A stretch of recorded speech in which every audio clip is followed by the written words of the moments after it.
started the site kind of for my teenage self, I guess, because growing up never really got the message that I was okay the way I was and that I didn't have to wait to be some magical thin person before I could be happy and do the things I wanted to do in my life.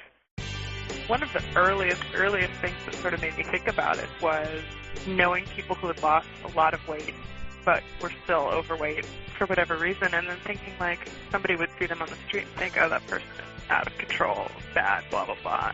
But really, wait, that person has lost 100 pounds, and that person has the most willpower of anybody that I know.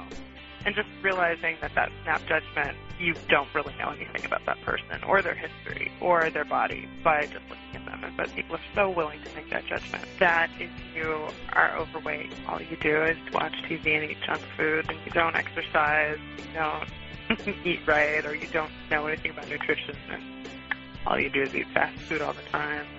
I mean, those are the typical stereotypes you try to fight against.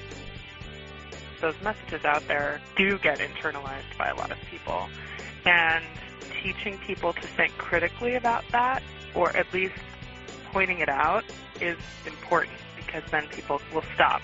It'll stop them and they'll think about it, rather than just kind of blindly accepting, oh, sure, it's another best beach bodies of the summer article by Star Magazine. But let's really think about what Star Magazine is doing when it posts best beach bodies of the summer, and why do we care, and why do we buy that magazine, and what does it mean for us? The more you can understand how society constructs this false image, the easier it is to tear down.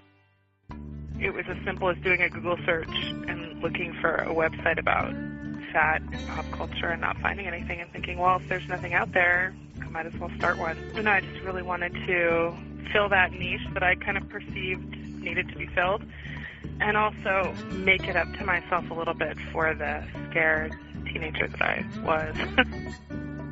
This is really weird, but I only really recently started to believe that my site actually made a difference to people. It never really occurred to me that I could actually make people feel better about themselves, but then I get feedback from people who say, yeah, your site has helped me, and someone said to me the other day, like, your site has made me a better parent because he's a parent to a young girl. And I was like, could that really be true? Could I really be helping people think about these things and model better behavior for their kids?